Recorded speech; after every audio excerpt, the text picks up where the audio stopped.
You know, for someone who set himself a goal a while back about playing all the Pokemon games and making videos for them, or at least the ones that I can, I sure do leave some big gaps between those videos. Well, this will fill the gap for now because we are back with Pokemon Gold. I was originally planning to do Hey You Pikachu, but I was having difficulty getting it working, and from what I've heard it's not really much of a game anyway, so I decided to skip it for this one.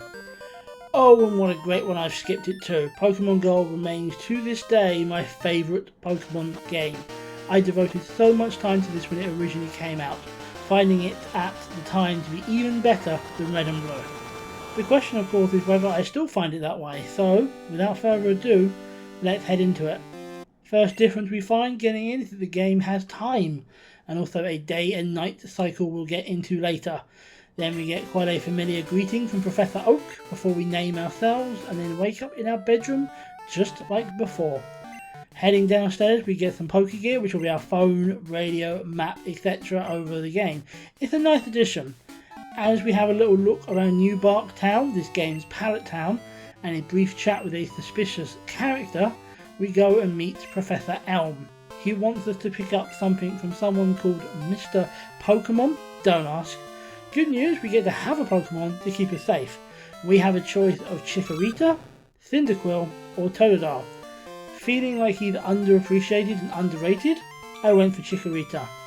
It's time for our first journey, which is uneventful aside from our first battle, and we get to Cherry Grove City. The old man shows us around, then we heal up, and we stock up, and then we head north. There's no gym in this town, besides we have a mission. I don't know where Mr. Pokemon is, but by pure luck I stumble into his house. Once inside we get that parcel, which is an egg, and we also meet Professor Oak, who gives us a Pokedex.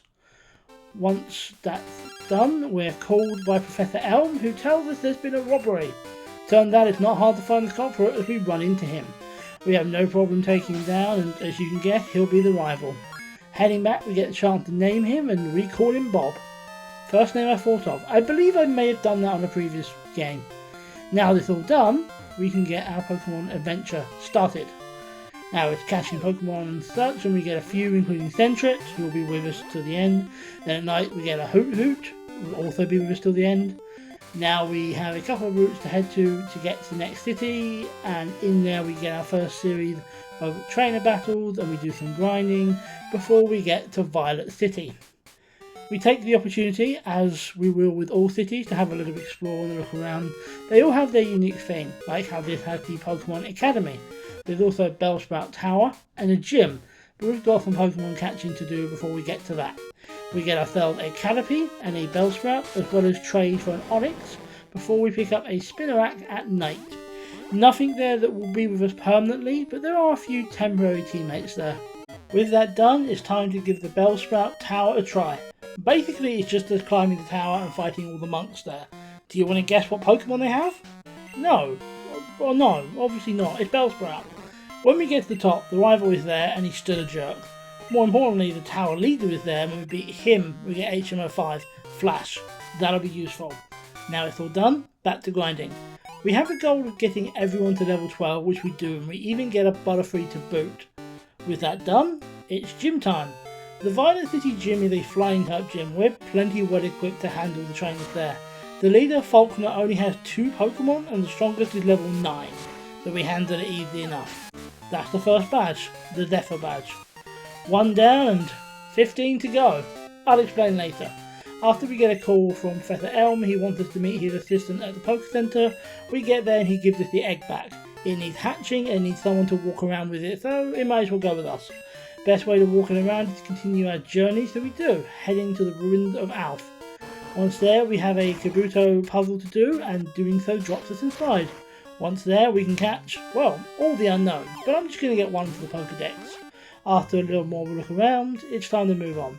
Azalea Town is our goal, but it's quite a journey to get there. Quite a few trainers between now and then, but we do get a fishing rod.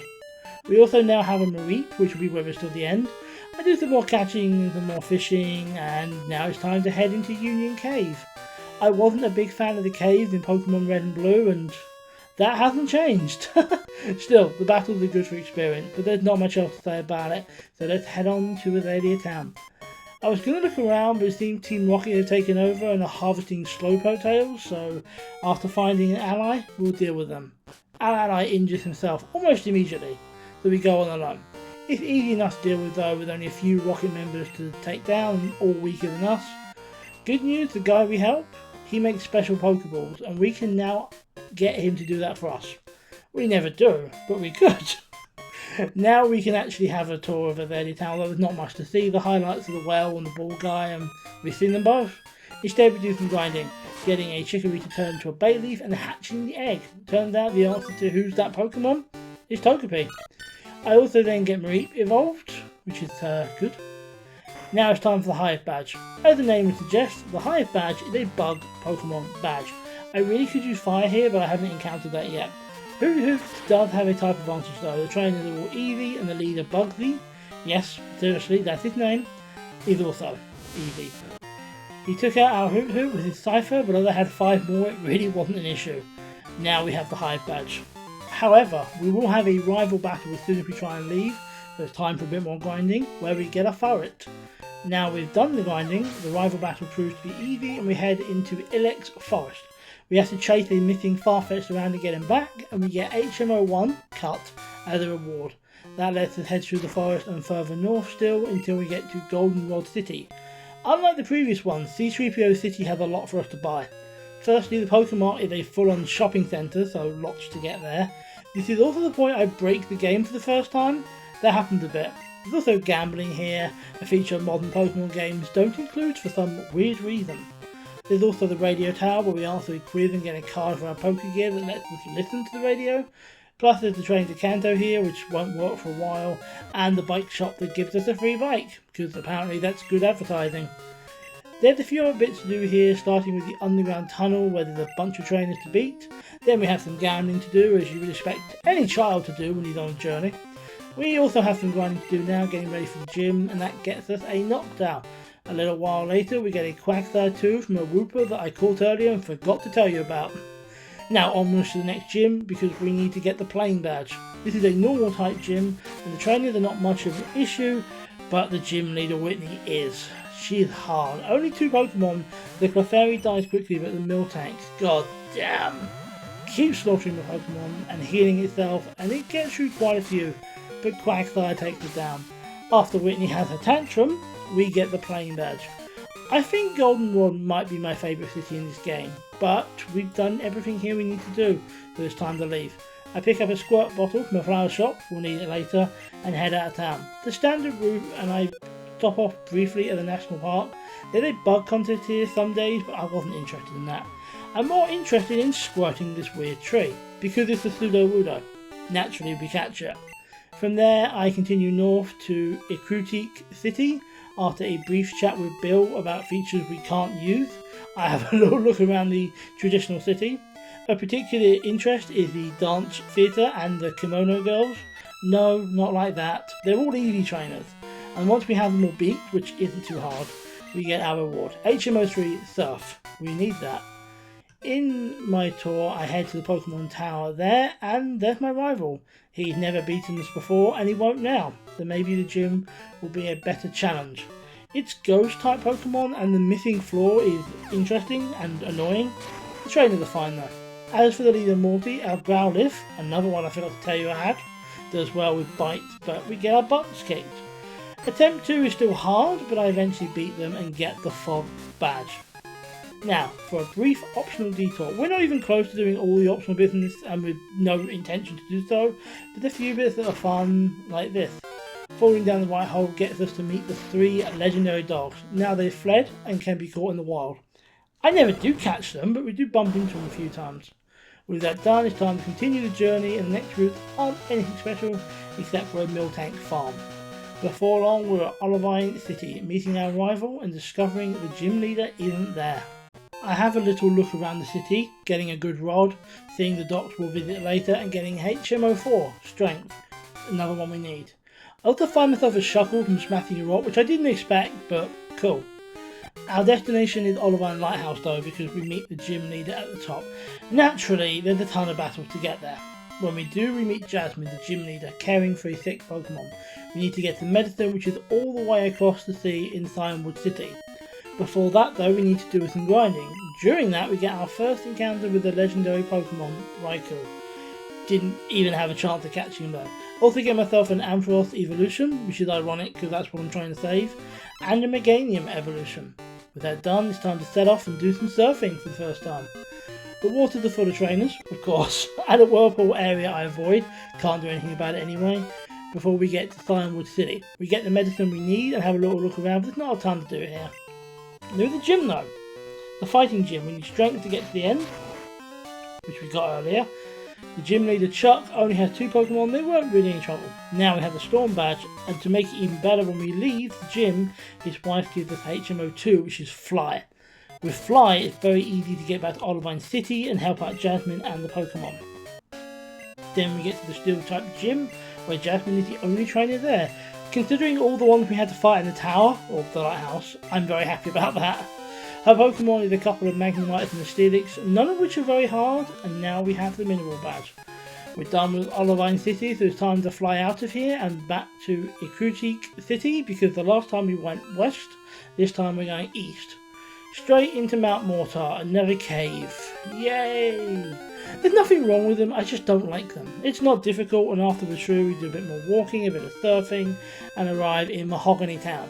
I have a little look around, but it's full of crooks and talk of a red Gyarados. Let's go and get him. Head up to the Lake of Rage, and sure enough, there he is. This is the first ever shiny Pokemon. I do like him. I wanted to catch him, and well, he's challenging, but I get him. From there I meet Lance, who wants to help get rid of the crooks, and we get there to see him attacking them with a Dragonite. Turns out, under the town, secret Team Rocket lair. It's quite a big one, taking us a while to get through. Eventually, and I do mean eventually, it takes a while, we get to the machine causing the Gyarados problem and destroy the electrodes guarding it. We get HMO6 as a reward, but more importantly we can now go to the gym. This is an ice gym, and while the trainers are easy, I will admit to getting a bit confused by the sliding ice floor puzzle. When it's figured out, and by that I mean I used a guide, we fight the leader, Price. He's not easy, but he's also nothing we can't handle.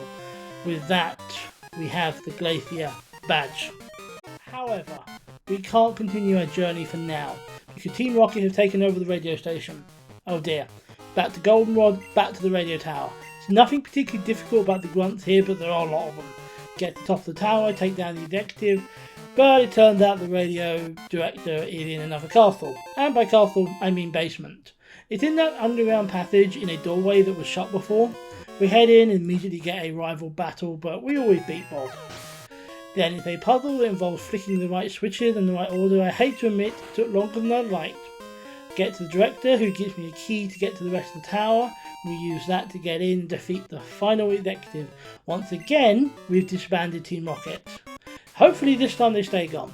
More relevant to us though, we can now continue our journey, and we do so. The route's pretty default. The ice path, less so.